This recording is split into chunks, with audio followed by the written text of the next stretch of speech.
Hai, sekarang saya sedang bersama dengan Pak Yahya yang beliau sebagai General Manager dari BKMJ. Kasus kemarin yang kita dapetin di pengadilan itu menarik banget ya. BKMJ harus di PKPU kan oleh beberapa kreditur yang sebenarnya kasusnya menarik dan ini mau kita kupas. Halo Pak Yahya. Kemarin kan di pengadilan kita sempat tahu lah kasus mengenai BKMJ, PKPU. Nah itu Bapak mungkin bisa cerita sedikit biar para teman-teman yang nonton ini bisa menjadi pembelajaran, bisa menarik hikmah dari ini semua gitu. Ya. Jadi memang kasus BKMJ ini di PKPU itu sebetulnya berawal dari hubungan kerjasama kontrak pemborongan antara PT Budi Kencana Megajaya BKMJ dengan PT Gugus Limbarta, di mana di tahun 2008 itu 2007-2008 ada kontrak pemborongan pekerjaan dengan nilai 22 miliar 180 juta. Nah, kemudian ini berlangsung, pekerjaan itu berhenti di tahun 2008 dengan progres pekerjaan hanya mencapai 72,72% dan masih ada sisa pekerjaan yang belum diselesaikan. Nah, kemudian setelah itu terjadi pembayaran yang dilakukan sudah tidak sesuai lagi dengan perjanjian pemborongan, dilakukan secara menyicil sampai dengan 2013. Tetapi ada hal menarik yang terjadi justru di tahun 2011, tepatnya di tanggal 28 Juli 2011 itu terjadi pertemuan antara BKMJ dan Gugus Limbarta yang diwakili oleh masing-masing direktur utama. Nah, dan di situ disepakati bahwa perjanjian pemborongan ini nilainya dari 22 miliar 180 juta menjadi 30 miliar 900 juta. Sudah termasuk bunga, sisa pekerjaan, dan kalau ada eskalasi harga sudah termasuk semua di situ. Kemudian mereka membuat komitmen baru di mana Gugus Limbarta akan menyelesaikan pekerjaan yang 27% sisa itu. Kemudian PT BKMJ akan membayar sampai dengan nilai 30 miliar 900 juta. Tapi kemudian sampai dengan Februari 2013 ternyata BKMJ sudah bayar lebih dari 30 miliar 900 juta. Itu hasil rekapitulasi bersama rekapitulasi pertama. Tapi pekerjaan tidak kunjung diselesaikan oleh PT Gugus Limbarta. Jadi sisa pekerjaan kan 72 kurang lebih 27% lagi yang 27% sekian yang belum diselesaikan. Nah, kemudian di 2013 itu tiba-tiba PT Gugus Limbarta mengajukan permohonan PKPU terhadap PT Budi Kencana Megajaya. Namun dalam PKPU tersebut permohonan Gugus Limbarta ditolak dengan kesimpulan dari majelis hakim menyatakan bahwa pekerjaan belum selesai dilaksanakan dan hutang yang jatuh tempo tidak jelas kapan jatuh temponya. Oleh karena itu permohonan itu harus ditolak. Tapi kemudian di sekitar 2018 ada beberapa kali Gugus Limbarta coba juga mengajukan PKPU, tetapi semuanya ditolak. Kalau nggak salah sampai 6 kali ya Pak ya? Yang ke 7 gol. 5 kali. Oh, 5 kali. 6 kali gol. Jadi ke 6 kali itu di tahun 2020 kurang lebih bulan Juni-Juli mereka ajukan permohonan, kemudian akhirnya dikabulkan. Nah, dikabulkan di sini memang bertentangan dengan putusan 2013. Bertentangan karena begini, dengan kasus yang sama, dengan dalil yang sama, dengan pekerjaan yang sama tidak pernah diselesaikan, tetapi kemudian putusan di 2020 itu dikabulkan. Nah, seharusnya kan karena tidak ada perubahan apa-apa baik pembayaran maupun pekerjaan kan itu sama dengan kondisi di 2013. Nah, cuma memang di sini ternyata ada dokumen yang mereka ajukan baru, yaitu berita acara serah terima BAST 1 dan BAST 2. Berita acara ini yang mematahkan putusan di 2013 yang menyatakan bahwa pekerjaan belum selesai. Tapi memang pekerjaan belum selesai. Makanya ini saya bilang ini BAST ini isinya diduga keras dipalsukan. Karena sampai saat ini juga barang-barang kayak sound system, fire alarm system, CCTV itu masih di gudang belum terpasang. BAST adalah? BAST 1 dan 2 itu menjelaskan bahwa pekerjaan sudah dipasang, berita acara serah terima. Berita acara serah terima. Nah, berita acara serah terima itu ditandatangani oleh mantan direktur teknik kami dengan pihak PT Gugus Limbarta. Nah, dengan modal 2 dokumen ini itu akhirnya dikabulkan. Walaupun dalam jawaban kami terhadap permohonan itu sudah dijelaskan bahwa BAST itu jelas-jelas kami tolak. Nah, lucunya setelah dikabulkan kan selanjutnya dilakukan verifikasi piutang. Dalam Undang-Undang Nomor 37 itu 2014 kalau nggak salah, di sana dijelaskan bahwa ada pasal yang menjelaskan bahwa verifikasi utang itu di mana pengurus harus mencocokkan catatan debitur dengan tagihan kreditor. Nah, tapi yang terjadi bukan pencocokan catatan debitor dengan itu. Jadi catatan debitor tidak menjadi patokan. Yang dijadikan patokan oleh pengurus adalah putusan pengadilan itu. Padahal kan verifikasi utang ini harusnya disesuaikan dengan catatan debitur. Nah, debitur sudah menyatakan bahwa tidak ada BAST itu BAST palsu. Kami nggak pernah tanda tangan BAST, tapi kemudian pengurus tetap kekeh bahwa memang BAST itu ada. Nah, disitulah terjadi hal-hal aneh dalam verifikasi utang. Tapi kemudian setelah dilakukan verifikasi, kemudian berproses secara formil, maka BKMJ terdesak di dalam hal ini. Jadi itulah secara singkat kejadian PKPU ini, bagaimana sampai BKMJ itu di PKPU, tapi kemudian akhirnya masuk dalam satu homologasi. Masuk dalam homologasi di sini memang ya sebetulnya masih ada unsur-unsur penipuan di dalam. Dan seharusnya ini tertuang di klausul-klausul yang ada di klausul-klausul itu. Memang di klausul homologasi itu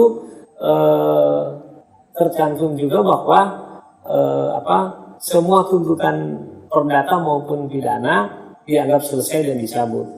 Nah, yang aneh adalah begini, ada kasus penipuan yang terjadi di tahun 2000, temposnya terjadi di 2011, Juli 2011 sampai dengan Februari 2013. Kemudian dilaporkan oleh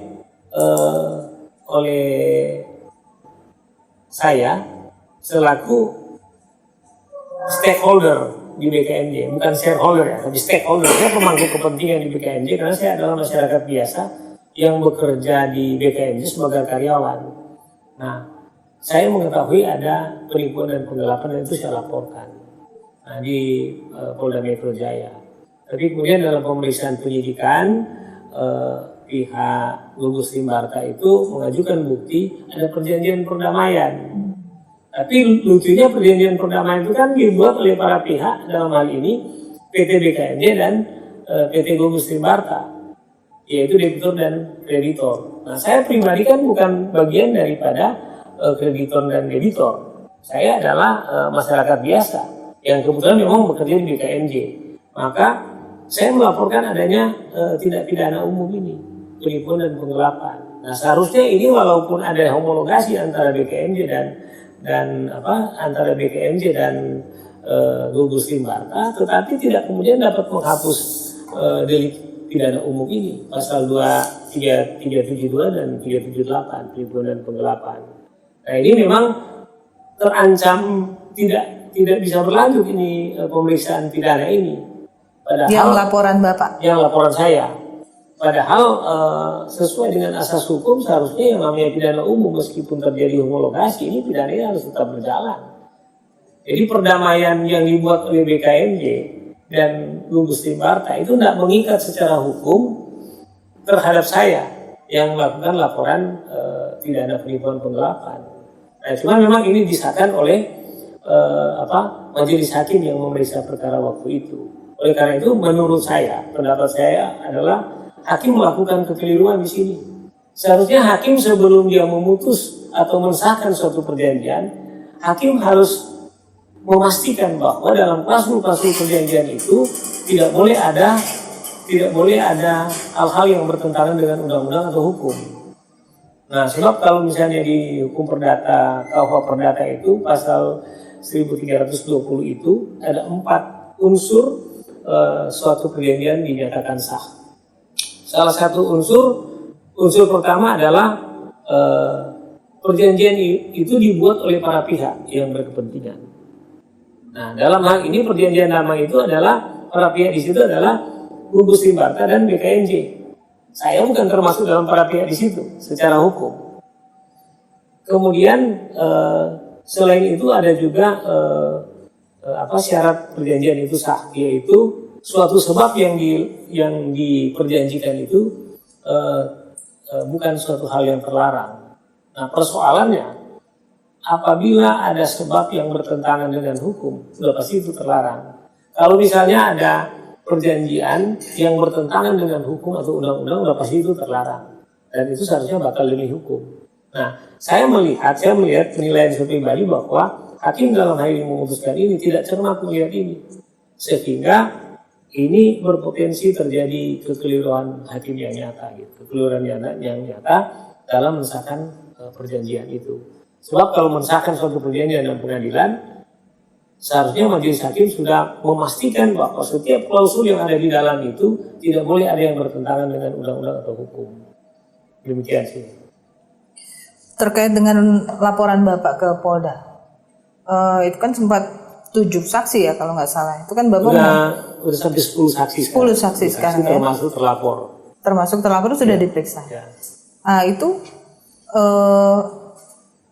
apalagi Pak setelah ini? Bapak mau mengajukan gugatan lagi terkait yang lain? Jadi atau begini, kami kan melaporkan itu beberapa bulan sebelum homologasi. Dalam proses PKPU itu ternyata ada temuan bahwa ada terjadi peristiwa pidana penipuan dan penggelapan. Nah, peristiwa itu terjadi karena Gugus Timbarta itu berjanji ke BKMJ untuk menyelesaikan pekerjaan. Maka yang BKMJ membayar yang sisa itu. Tapi ternyata setelah dibayarin juga nggak kerja sampai saat ini. Itu unsur penipuannya. Nah, unsur penggelapannya di mana? Bahwa dia udah terima duit proyek, tapi kemudian duit itu dia tidak pakai untuk menyelesaikan proyek. Jadi jatuhnya duit itu digelapkan oleh dia. Yang pasal 372 itu. Nah, kami sudah laporkan itu, tapi sudah masuki 16 bulan, sudah kurang lebih 6 kali ada SP2HP. Tetapi sampai sekarang ini belum ditetapkan tersangka. Walaupun dalam pemeriksaan kurang lebih 10 saksi itu, unsur-unsur pidana sebagaimana yang dimaksud dalam pasal 372 dan 378 itu sudah terpenuhi unsur-unsurnya. Tapi kemudian karena terlapor itu mengajukan bahwa sudah ada perjanjian perdamaian, tiba-tiba pihak penyidik meminta kepada kami untuk mencari lagi ahli PKPU untuk menyatakan bahwa boleh atau tidak dilanjut. Nah, kami bingung karena ini kan klasternya hukum pidana. Kenapa klaster hukum pidana, apalagi delik umum ini bisa dianulir oleh perjanjian perdata yang jelas-jelas bertentangan juga dengan hukum. Oleh karena itu, saya sebagai pelapor itu bermaksud akan menyampaikan ini ke Kapolda Metro Jaya. Saya sudah bikin suratnya. Kemudian saya sudah tembuskan ke Kapolri, kemudian juga ke Ombudsman, kemudian juga ke Kompolnas. Semua peranata hukum yang ada ini saya tembuskan. Saya meminta atensi di Kapolda Metro Jaya supaya kasus ini betul-betul dicermati. betul-betul jadi atensi karena ini akan menjadi presiden buruk bagi penegakan hukum di Indonesia. Bagaimana mungkin pidana umum, delik umum itu bisa dianulir dengan perjanjian di mana juga pelapor bukan bagian dari pembuat perjanjian itu. Oleh karena itu semoga ini surat yang kami sampaikan ini akan diperhatikan oleh Pak Kapolda Metro Jaya sehingga kasus ini harus segera diselesaikan. Karena ini sangat memberikan citra terhadap bagaimana penegakan hukum di Indonesia. Terkait dengan saksi ahli yang tadi diminta oleh penyidik ya, itu Bapak udah hubungi siapa? Sampai saat ini saya belum menghubungi karena saya sebetulnya masih berpendapat bahwa saya tidak perlu untuk meminta saksi ahli dari PKPU karena kok yang saya laporkan ini soal pidananya. Bukan perdatanya. Laporan yang saya masukkan adalah sebelum terjadi homologasi, itu pertama. Kecuali kalau laporan pidana ini mungkin saya laporkan setelah homologasi, mungkin lain lagi. Tapi ini kan saya laporkan sebelum terjadi homologasi. Kemudian kedua, tempos delik terjadi itu 2011 sampai 2013. Tetapi homologasi terjadi bulan Februari tahun 2021. Maka seharusnya homologasi ini nggak bisa menghapus pidana ini. Ini kan pidana umum, 372, 378. Itu nggak bisa hapus dengan permohonan maaf, perdamaian. Nggak bisa hapus. Apalagi menuntut si debitor untuk mencabut perkara yang dilaporkan bukan oleh debitor. Gitu. Nah bagaimana mungkin BKMJ itu mencabut laporan yang saya buat? Nah secara hukum saya bukan BKMJ. Saya masyarakat biasa. Kecuali kalau saya di BKMJ sebagai direktur, otomatis saya kan terikat secara hukum dengan BKMJ, tapi kan saya bukan salah satu dewan direktur di BKMJ atau bukan dewan komisaris. Saya masyarakat biasa yang melaporkan tentang kejadian ini. Kan wajib masyarakat siapapun yang mengetahui melihat terjadinya suatu kejahatan, suatu kejadian itu wajib melaporkan. Nah setelah dilaporkan ya ini harus diselesaikan oleh penyidik. Nah terkait dengan upaya hukum lain Pak? Upaya hukum lain karena memang karena memang terlapor itu mendalilkan bahwa sudah dihomologasi dalam perjanjian damai dan kemudian saya membaca perjanjian damai itu ternyata di situ ada klausul yang bertentangan dengan hukum dan undang-undang. Nanti Bapak akan gugat lagi. Nah itu yang nanti saya akan gugat ke Pengadilan Negeri Jakarta Pusat. Saya bukan semata-matanya menggugat perjanjian itu, tetapi saya meminta keadilan mengapa majelis hakim memutus suatu perkara yang bertentangan dengan undang-undang. Mungkin saya menilai, tapi ini perlu diuji. Sebab kalau misalnya perjanjian damai itu menghapus pidana umum, nggak ada di mana-mana seperti itu, tidak ada asas hukum yang menjamin, tidak ada landasan hukum yang mengatakan bahwa perjanjian damai dapat menghapus pidana delik umum. Nggak ada itu, gitu. Nah, kecuali kalau misalnya sekarang hukum Indonesia sudah berubah. Tetapi sepanjang yang saya pelajari bahwa namanya 372, 378 itu adalah delik umum dan itu tidak bisa hapus karena suatu perjanjian damai. Nah, satu hal lagi bahwa begini, yang menjadi objek perjanjian itu kebetulan barang milik negara. Jadi ini di bawah KSP. Di bawah salah udara, satu ya di Angkatan Udara. Jadi objek ini kerjasama antara BKMJ dengan salah satu instansi pemerintah. Namanya kerjasama pemanfaatan KSP. KSP ini kebetulan objeknya itu asasnya adalah kerjasama BGS, Bangun Guna Serah. Istilahnya orang bilang BOT, Build Operating Transfer. Artinya begini. Satu saat ini kalau misalnya perjanjian kerjasama antara BKMJ dengan instansi pemerintah ini berakhir, maka barang ini harus diserahkan ke negara menjadi barang milik negara. Kalau kemudian waktu diserahkan kemudian diteliti ternyata ada kekurangan fitur, kekurangan pekerjaan yang nilainya itu sampai miliaran rupiah itu, maka ini akan menjadi temuan kasus pidana korupsi karena merugikan negara. Nah siapa yang merugikan negara dalam hal ini? Apakah BKMJ atau Gugus Timbarta? Tetapi secara sungguh-sungguh, secara etikat baik, BKMJ sudah melakukan pembayaran. Tapi kemudian digelapkan oleh PT Gugus Timbarta yang duit ini. Ya seharusnya gugus rimba yang terkena delik korupsinya. Tetapi BKMJ juga bisa terancam memperkaya orang lain kalau tidak melakukan upaya-upaya ini. Padahal setahu saya itu udah ada hasil hitungan hutang bersama ya Pak ya. Itu kan sudah ada lebih itu. Sebelum masuk ke PKPU, sebetulnya gugus rimba pernah menggunakan salah satu law firm, ya, saya nggak perlu sebutkan law firmnya. Dalam perhitungan law firm itu memang sudah lebih bayar. Makanya waktu kita melakukan negosiasi bisnis itu dengan menggunakan law firm kami yang kami pakai dan law firm yang dipakai oleh gugus rimba, setelah diketemukan angka, law firmnya di sendiri mengatakan sudah lebih bayar. Dan harusnya gugus rimba yang harus mengembalikan uang itu ke BKMJ ya. Dikembalikan dalam bentuk menyelesaikan pekerjaan. Nah, tapi kemudian setelah dia di PKPU sudah lebih bayar dan harus bayar lagi gitu, kurang lebih 6,4 miliar gitu. Di luar dari kasus BKMJ nih Pak, kalau menurut Bapak sebagai pelaku usaha ya, kita sebut Bapak pelaku usaha, itu harapan Bapak apa sih untuk para petinggi negara ini, para penegak hukum? Harapan kami sama seperti masyarakat yang lain, bahwa ketika masyarakat itu berhadapan dengan masalah-masalah, harus ada kepastian hukum. Itu pertama. Kemudian harus ada perbaikan dalam peranata hukum di Indonesia. Karena apa? Setelah saya masuk dalam proses-proses ini, yang terjadi sudah bukan lagi hukum formil, tetapi sudah jadi hukum rimba sepertinya. Sudah jadi macam praktek dagang sapi. Anda mau kasih berapa, saya serahkan apa gitu.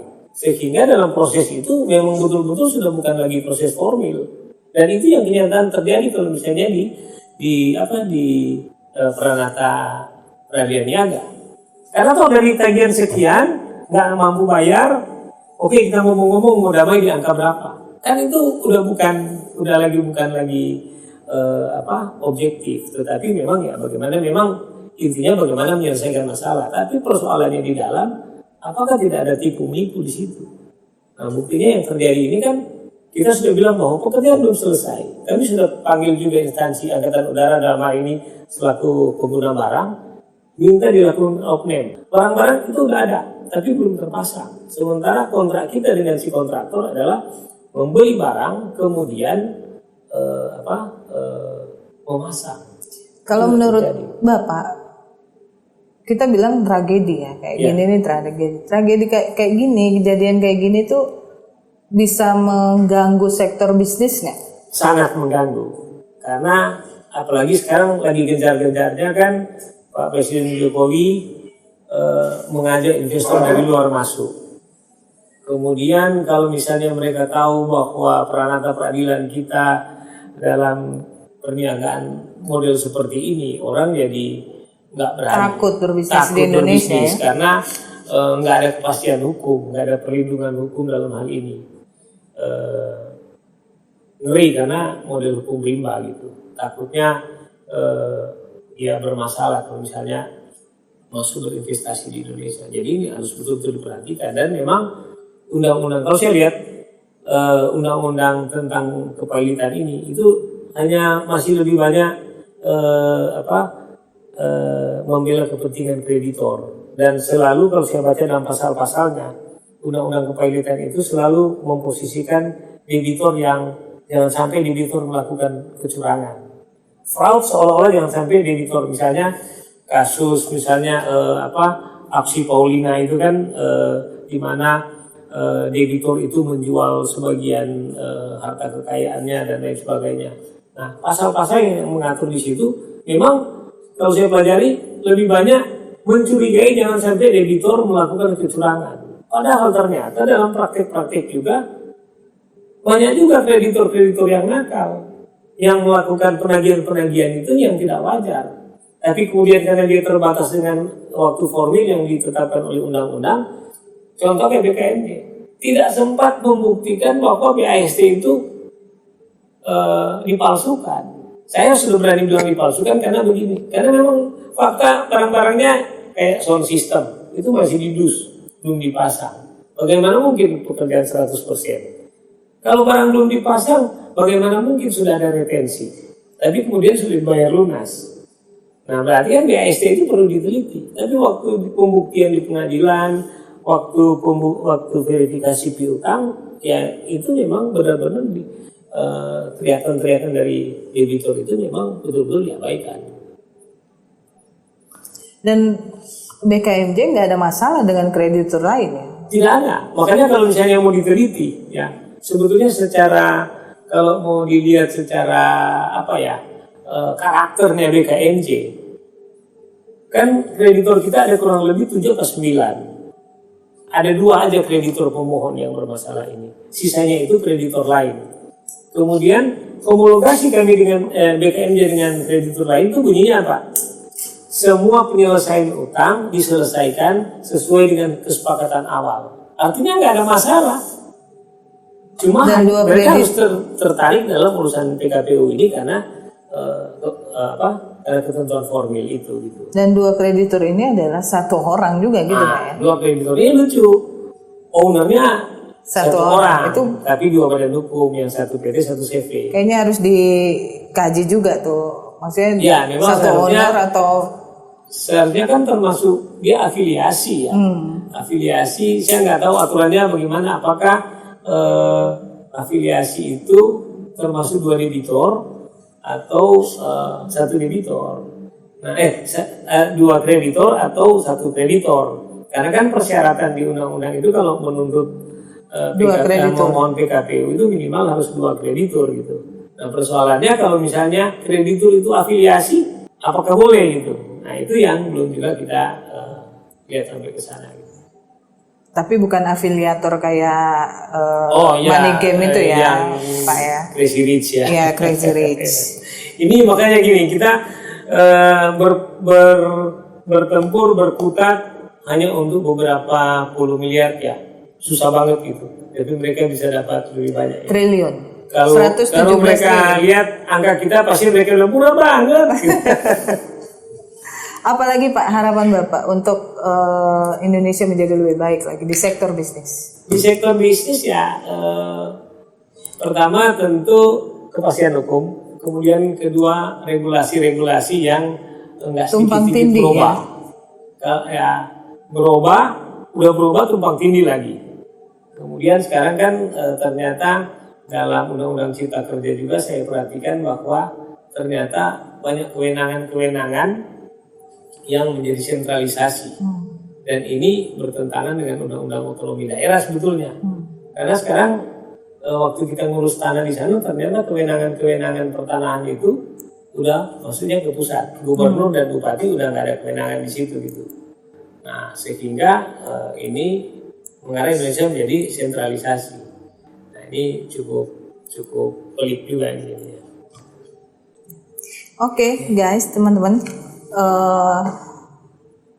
Mungkin ada beberapa orang yang mengatakan bahwa hukum di Indonesia masih tumpang tindih, masih ini, tapi kita berharap bahwa kita masih memiliki hukum yang masih bisa kita tegakkan. Sekian dulu podcast kita hari ini. Saya dan Pak Yahya pamit. Bye-bye.